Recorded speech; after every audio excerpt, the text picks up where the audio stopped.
بسم اللہ الرحمن الرحیم۔ رب ذوالجلال کے بابرکت نام سے شروع کرتا ہوں جو دلوں کے راز خوب جانتا ہے۔ میں آپ سبھی ناظرین کو روحیل وائس چینل میں دل کی گہرائیوں سے خوش آمدید کہتا ہوں۔ ناظرین، آج کی ہماری کہانی، آج کا ہمارا واقعہ، بے مثال سخاوت۔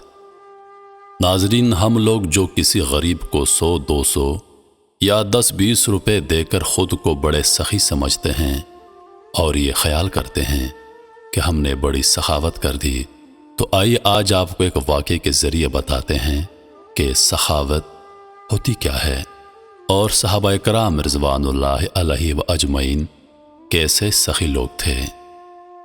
فکر و فاقہ اور تنگ دستی کا مارا ہوا ایک شخص امید اور مایوسی کے عالم میں چلا جا رہا تھا۔ اپنے قدموں کو یوں کھینچ کھینچ کر اٹھا رہا تھا جیسے کسی ملزم کو تختہ دار کی طرف لے جایا جا رہا ہو۔ اس کا دل دھڑک رہا تھا، کندھے لرز رہے تھے اور پیشانی عرق آلود تھی، کیونکہ نہیں جانتا تھا کہ وہ کامیاب لوٹے گا یا ناکام۔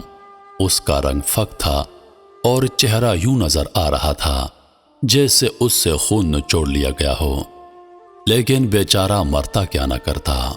بیماری نے بدن سے قوت ختم کر لی تھی اور گھر میں علاج معالجے کے لیے ایک درہم بھی موجود نہ تھا۔ جوں توں کر کے کسی طبیب کے پاس گیا۔ اس نے نبض دیکھ کر دوا فراہم کر کے اسے گائے کے دودھ کے ساتھ تناول کرنے کی ہدایت کر دی۔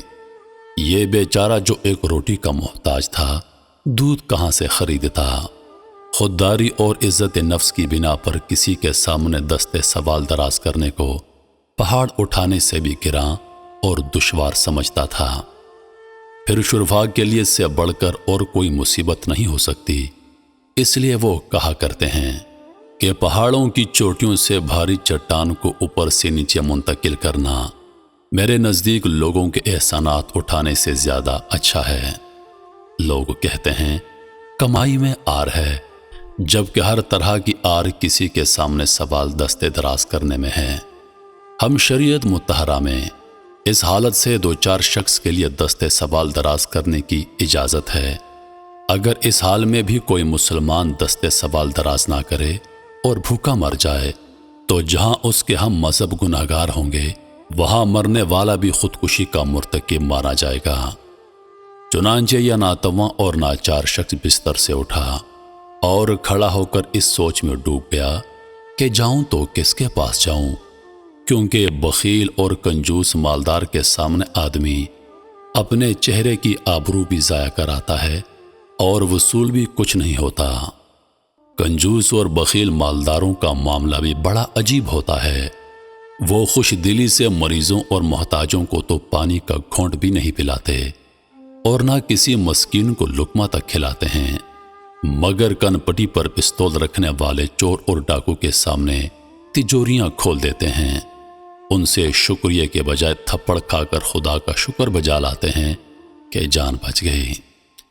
اس آدمی نے اللہ کو یاد کیا اور نجیب الطرفین صحابی عبداللہ بن عامر رضی اللہ عنہ کے گھر کی طرف چل پڑا، کیونکہ شہر میں ان کی سخاوت مشہور تھی۔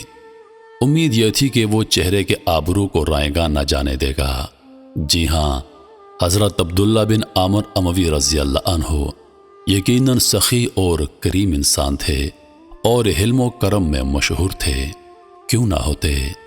جب یہ 3 سال کے تھے تو حضور اکرم صلی اللہ علیہ وآلہ وسلم نے ان کے منہ میں اپنا مبارک لعاب دہن ڈالا اور یہ غٹ غٹ کر نوش کر گئے، اور انہیں دیکھ کر حضور اکرم صلی اللہ علیہ وآلہ وسلم نے فرمایا تھا، اے ابشبیو، تمہارا یہ بچہ اپنی شکل و شباہت میں تمہاری نسبت ہم ہاشمیوں کے زیادہ مشابہ ہے۔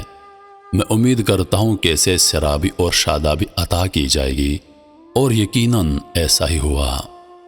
یہ فیاض جو ماں کی طرف سے ہاشمی اور باپ کی طرف سے ابشمی تھا، جہاں کہیں بنجر زمین آباد کرتا، قدرت خداوندی سے بارشیں اس طرف رخ کر لیتی اور زمین سے پانی کے چشمے ابلنے لگتے، وہاں ہریالی ہی ہریالی ہو جاتی۔